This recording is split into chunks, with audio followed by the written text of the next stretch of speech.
It was quite a data-driven process. I wasn't really looking at what I would like. You can see the search volumes for the keywords increasing, the estimated revenues for the different products increasing, and I realized that they were only branded for women. There weren't any branded for men because it's also useful for women for To a number grow of to different. grow a beard Yeah, for women. yeah, no, but not to grow a beard. It's for Uh, to reduce scarring, okay. hyperpigmentation, like acne scarring. Definitely start with a lower price because it's much better to have multiple buyers and then bid up than have no buyers. I went a bit bold. I went like 900 units of the beard growth kit. For the first order, you just start by 900 units. That's how confident you were. Yeah, I wasn't messing around. Hi everyone, welcome on the Amazon Seller Truth, the podcast where we interview entrepreneurs that share the realities of their business. In this second episode, I'm with Olam from London. Olam is a seller who sold his Amazon business, and we will discover all his story.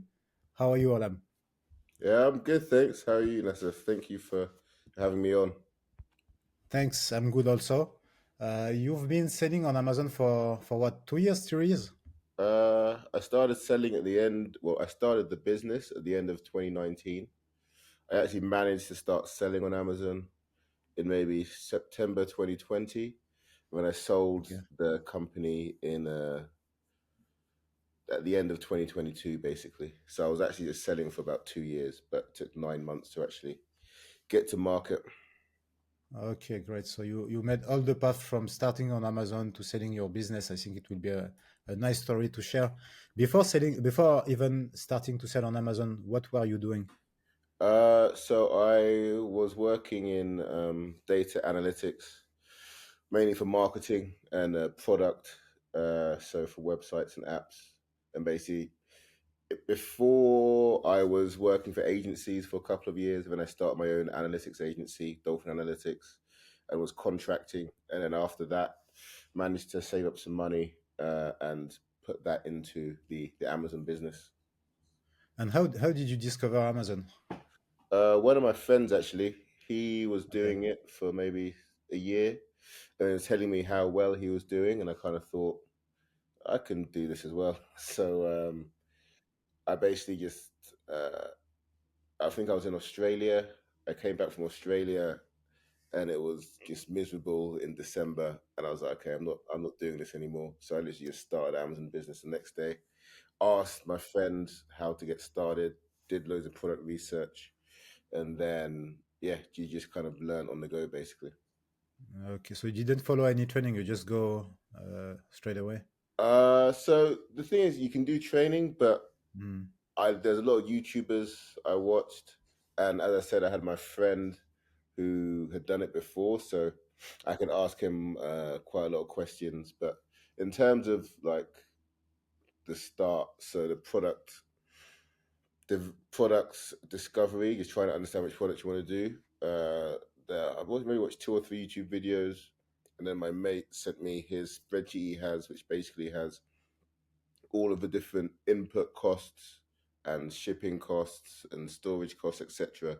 So when I was actually looking for products, I could kind of input it into there. That like Helium 10 has some tools which does that as well, but this one was a lot more sophisticated, including the exact numbers rather than estimates, so you could actually see what your margins would be, etc. And then with a combination of looking at the numbers um, the in terms of the like actual like unit economics of it, but then also looking at the kind of marketplace in terms of what are the other sellers, how good are their listings, how many listings are there, how competitive is it, how many reviews do they have, etc. A combination of looking at that in terms of, if I buy it for X, I ship it for Y, I can sell it for Z, and looking at if I actually do this, am I able to create a better listing and be able to penetrate a market and make sure it's not too oversaturated. That was basically the decision making tool to start a product. But that took like a month, and there were lots of different ways of doing it. Some people just look through Amazon, look for different categories. You can look at there's tools on Helium 10 where you can basically put in certain criteria to see is it does it weigh this much? Does it cost in between this price, etc. Then you can look at people who are selling doing really well. Look at their listings and see if they have other products they're selling. So there's 110 ways you can find a product. Yeah, and which ways did you use? Did you use some tools for that? Yeah, so yeah, I use Helium 10, but the way Mm. I actually got it was I was looking because I wanted to grow a beard. I still can't really grow a beard now, but a friend from work, he basically said I should use a derma roller to try and grow a beard. So I looked on Amazon, and I realized that they were only branded for women. There weren't any branded for men Mm. because it's also useful for women for To a number grow of to different grow reasons. a beard, a beard for Yeah, a woman. yeah, no, but not to grow a beard. It's for Uh, to reduce scarring, okay, okay, hyperpigmentation, like acne okay. scarring, um, and a few other things. And they were only branded for women. And then I had a look across other countries, even America, when I realized it was actually huge in America, and there was only a few branded for men and mainly for women. And I kind of thought, all right, if it's big there, maybe it's got to be big here. And then there was also another big company called the Copenhagen Grooming Company as well, which did a number of other beard-related products. So um, yeah, that was, I guess, the thought I'd found something. I think I'd seen maybe had like 10 or 15, 20 different ideas I had, just like soy candles or other. I can't really remember now, but I guess had a look at loads of them, was always just kind of analyze. But then with that, and with the margins, they're also small products, so you could ship them easily. Mm. So I just thought I'd just give it a go. Okay, okay. So you based on the numbers to decide which product you want to start selling, right? Yeah, it was honestly, it was quite a data driven process. I wasn't really Mm, looking at what I would like. It was more, okay, you can see, are the search volumes for the keywords increasing? Are the estimated revenues for the different products increasing? First, there weren't there was maybe one or two brands uh, who are branded for men, and maybe like 10 or 20 for women. So there was definitely an opportunity there. And the ones who were branded for men were not branded very well. So I thought they do a better job and use better copy and words. And yeah, so that was the main reason, as well, along with the margins. The margins were very high, but okay, that always changes. okay, okay. So what was the product creation process? You find the product, it was exactly as you want, or did you have No, to do some so changes? the product discovery. So once you've just decided the product, Mm, the next stage, and to be fair, you kind of have to do this at the same time as the product discovery page, because product discovery stage, because you have estimates of how much the unit costs are going to be. But for you to understand those unit costs, I need to at least get an understanding of some factories of what the MOQs are. So that's the minimum order quantities. And also, you really just want to get them to ship a sample, just so you can understand the actual quality of it. You don't have to get all of the designs and stuff done. You just want to make sure, if I go from this factory, it's going to be good enough.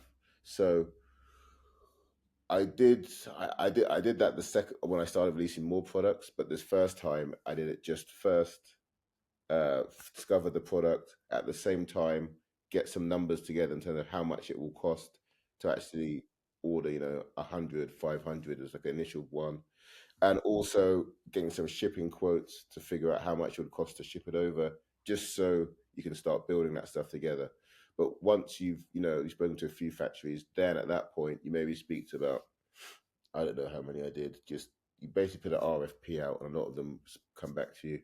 And then there's basically a number of different questions after doing this process for so long, initially it wasn't that scattered, but after a while, I just had 10 or 15 questions where you ask, okay, how, like, what is your lead times? Does it contain these products? I can't remember everything, like what's going to be the minimum order quantity, etc. And then you can speak to, 20, 30, 40 factories, maybe get down to a short list of three, get those three shipped off, figure out the quality, then differentiate between, okay, which one is cheaper, but which one has the better quality. And then once you have that point, also important, just to get to track back, is you have to understand how customizable it is. So initially, what they basically do is give you a template, and eventually you get a designer, or they have a designer, but theirs normally aren't that great in China. You get your own designer, and this is a designer I met called Max, who was from the one of the agencies I worked with before, but he was a designer as I was doing the analytics for products, and then Mm. he helped design all my products moving forward. Okay, okay. So you just changed the design of the logo, right? Not the Yeah, product no, itself. so it was the whole. So a template is like a 2D sketch of what the 3D Mm. product's going to be. So you then Okay. design what's going to be on each side of the boxes, and then you can also Okay. decide. I asked for additional customizability, so you can also put. I could also put like a stamp on the actual product on the derma roller. You can also decide which box you want to have. So there's lots of different options of like how you want to make it. Like I've paid a little bit more for like what my all in one like beard growth kit, which was like a beard oil, a derma roller, and a beard balm. But then I used like a harder case, and it kind of opened up kind of like an apple. You know how it just slides out rather than one which is just kind of just folds out and is a bit cheaper. But just kind of wanted to make more of a premium product. So there's a number of different ways you can customize your products with the factories, because they can also get supply from different like packaging companies, etc. Okay, okay. Then from those companies, you find the right factory, you order from it. You start with one product, right? Yeah, I started with one product, and that How many was units? uh I went a bit bold. I went like 900 units of the beard growth For the, kit. for the first order, you just start by 900 units. That's how Yeah, I wasn't confident you messing were. around. Um, Mm. but it was definitely, I think, the right thing to do, because I think I was definitely on something. But the problem was, what I didn't do is make sure my product was ungated. So basically, I finally, designed everything, got the product, like, yeah, 900 products made, did the inspection, got them shipped over to Amazon, landed in Amazon, and then it turns out that I had to go through another process to actually get it ungated because it was a topical product, which I hadn't even researched. And basically, because I didn't fill out the form right, or because Amazon just have a monopoly and can do whatever they want, they basically gated my product, which meant that I wasn't actually able to sell them. So they were just on the Amazon warehouse for maybe 5 or 6 months, and then no, they were there for maybe a month or two, and then they shipped them all back to my house because I wasn't able to actually sell them on the platform. So I basically had 18 huge boxes of derma rollers, no, of beard growth Mm. kits in my Mm. house all throughout COVID, just like in my spare room, like in my hallway, everywhere. And I was Mm. just kind of like, have I just wasted all this time and money? And then I just thought, okay, I need to do something. So Mm. the beard growth kit was a derma roller, beard oil, and a beard balm. And I decided to just do the derma roll on its own as a product, because it was, number one, it was a lot cheaper. So I could uh, I could do a new order of like 1,000, but it was like 5 times cheaper. So I could easily get it done. So I just designed a new derma roller, shipped it over, and then that eventually. So that was in April when or May when that whole thing happened. Then it took me another 3 or 4 months to do another product. That one wasn't topical, so I could just sell that one immediately, and then um, that one actually started to sell. Obviously, with ads, it starts out it's not that profitable, but what you're trying to do is get your reviews up, get your keyword rankings up, and get just your sales volume, just so you start getting more organic sales. And then after maybe a month or so, I ordered 1,500 of two different sizes, and then one of the sizes was doing really well, so I had to just order again. And then by October, November time, I think because I'd been selling the derma roller, or they just basically they verified my account, they then allowed me to start selling the beard growth kit. So I slowly started feeding that one back in.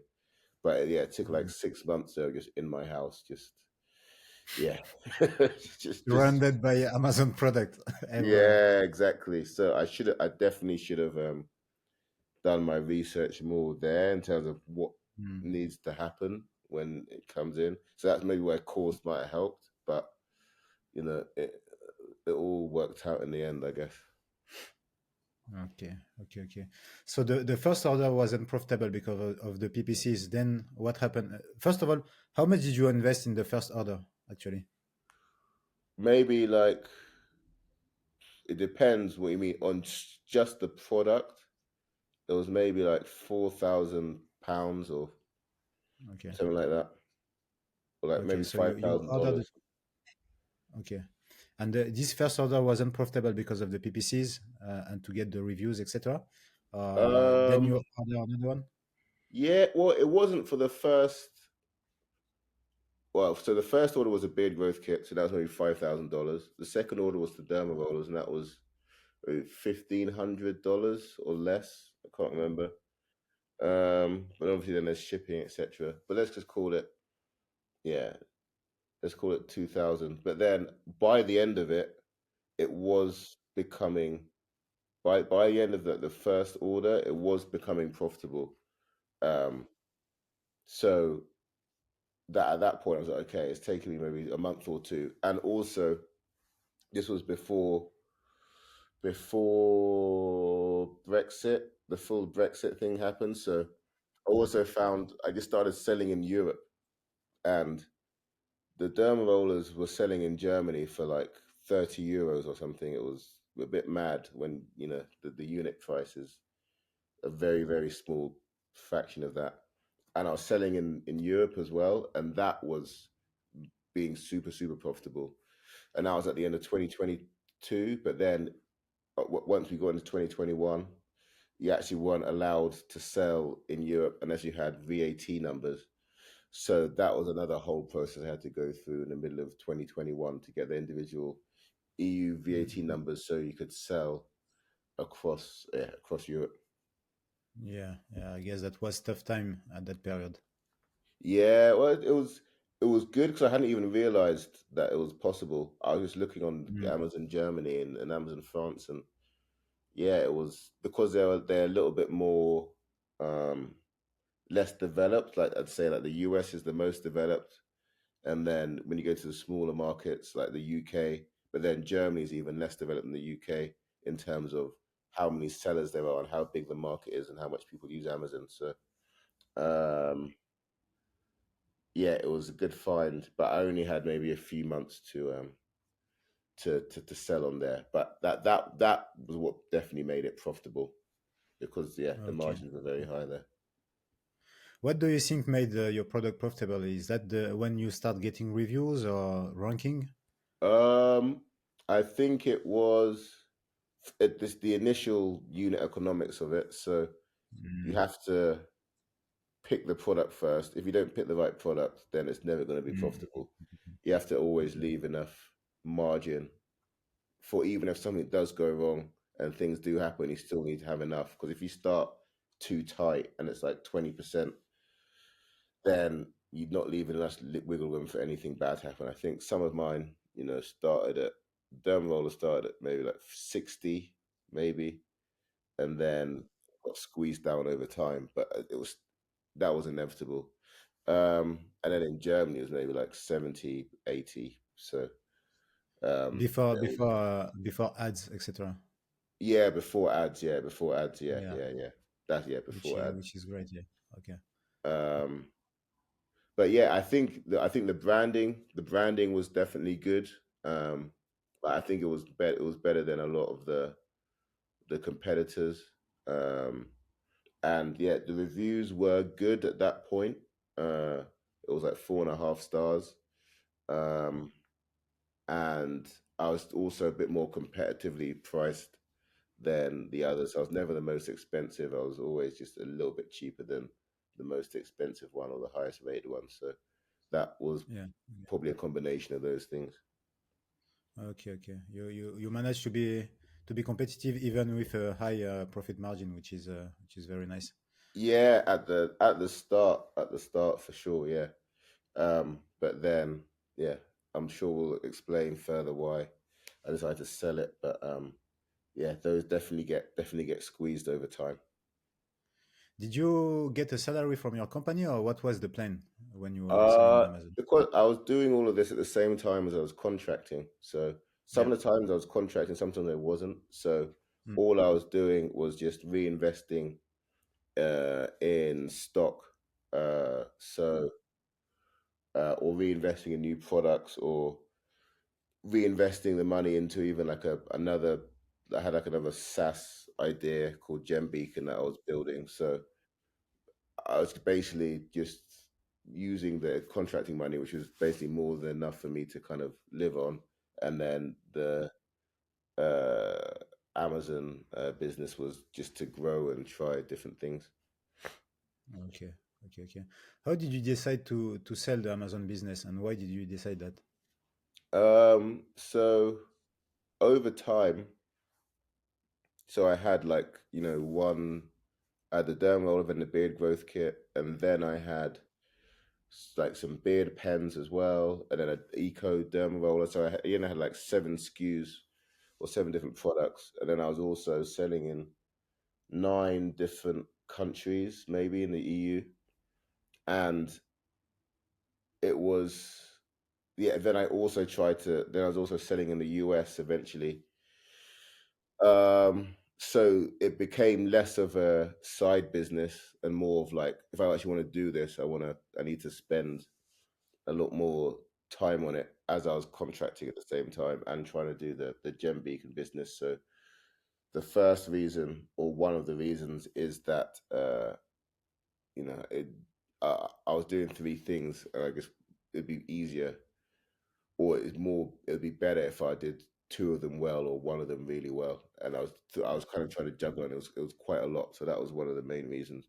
The reasons why I chose Amazon as one to stop is there's 2 reasons really. One is that because when I started in 2019, the market wasn't that saturated, but as time went on, um, I was maybe one of 2 or 3 brands who started, and then there by middle of 2022, there were maybe like 20 brands. I saw loads of people doing coming in with new products, massive marketing campaigns, and obviously with marketing, the more competition it is as an auction, the more the prices go up. And then as more the prices go up, then your margin gets squeezed. You then also see a lot of Chinese sellers coming in, and they're really like undercutting your prices.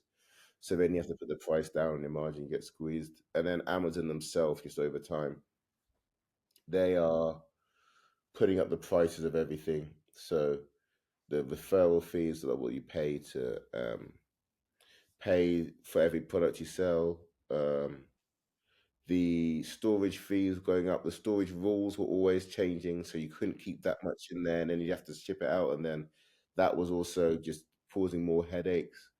Uh, and then um, there was a point where the shipping costs were getting a lot higher because during COVID, um, and I was just thinking, and I'd also had to start, in the middle of maybe a year after, start paying VAT because I was spending over certain amounts. That takes another amount out. So there was a lots of like headwinds, and I kind of thought if I sell it for the amount I think I can sell it for, even if I run it for another 2 or 3 years, let's call it 2 years, will I actually make that money back? And I thought probably, but I'd have to work for 2 years, whereas I can just de-risk it and sell it now. And it's also just quite I like I'd sold a company before, but it's definitely I've learned a lot from doing it, and I just think it's definitely good to just go through that process, um, and yeah, and just and de-risk it, have quite a nice lump sum at the end of it, and it just gave me a lot more options once that was done. What was the revenue, the monthly revenue and profit when you are selling it? I think the trailing 12 month was was 250 like £250,000, Okay, and the profit was 50k, so fifty thousand okay, pounds. okay. So you put a listing on micro acquire or a website like this, or how Yeah, did you so do it? it's micro acquire, biz Yeah. buy sell, um, Flipper. Flipper was the one Okay. I eventually sold it on, because micro Okay. acquire is good, but at that time it was more for like SaaS and Mm, other okay. market. It wasn't really for FBA. Like I wasn't getting that much play from, and also micro acquire. The kind of quality of sellers, I don't know if they were as good um, as Flipper, because I think Flipper's just more established and it had a larger market pool. I think maybe it's changed now because Acquire's been around for longer, but yeah, Flipper was the best one. There's also Empire Flippers as well, but they take quite a big proportion or the largest proportion out of it. There's like 10% or something. Mhm. But yeah. And then someone contacts you. What is the process to sell the business on Flipper?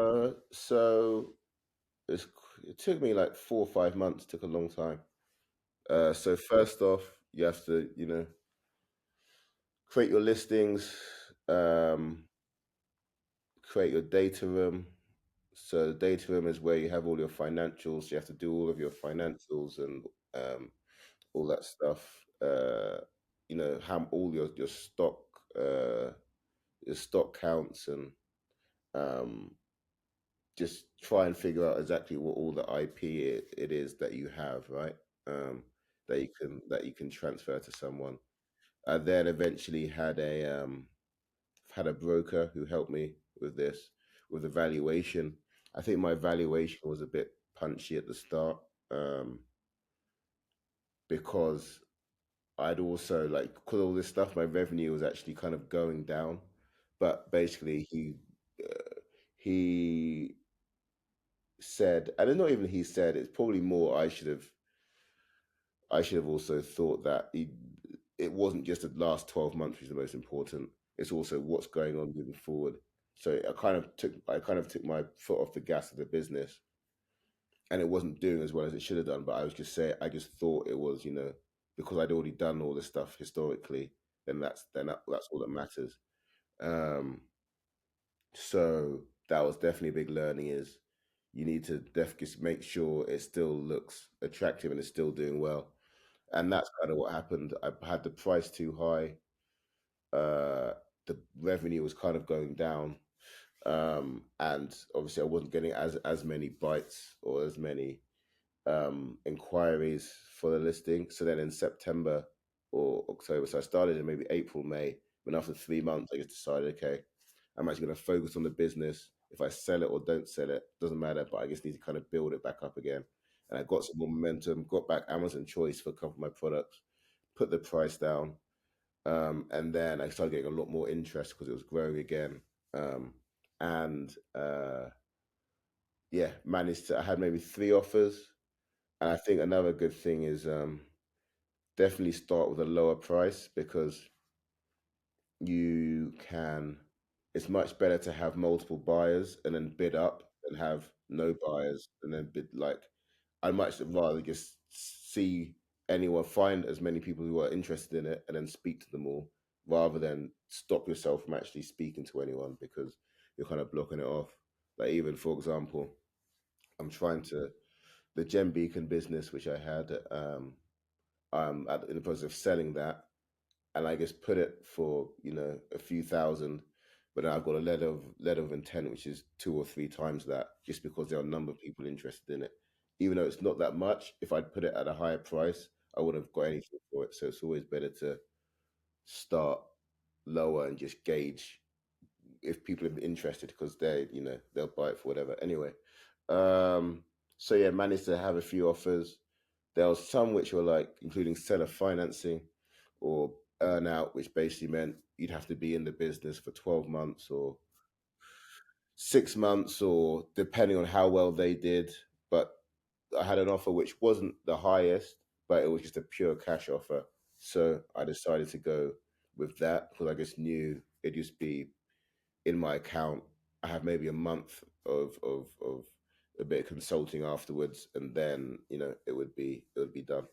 Mm-hmm. So how much was this offer? It was like uh, the offer was 130, but then Mm-hmm. already had a number of different. I had like quite a lot of money in my bank account as well, but that wasn't included in it. So I think it was basically like 150 ish that I pulled out of it.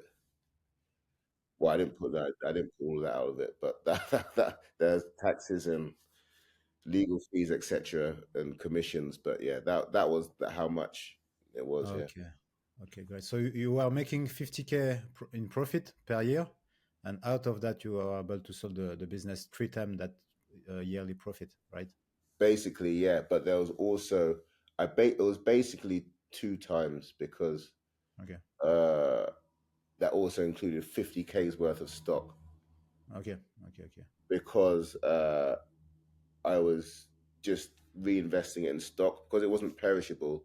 I just thought much rather just never run out of stock. Um, and think about it now, I would have rather just kept the cash, because basically I would have had more profit, because obviously you sell the stock and it's one to one. So I'm just selling it on what I paid for it. Whereas if I hadn't bought the stock and the profit was 80 rather than 50, then it would have been three times 80 rather than three times 50. So again, like, because thinking about how you sell a company, that was definitely, you want to think about it before and then try to engineer it. So the metrics that people use to buy it are more attractive than what they are. But again, I made lots of mistakes, but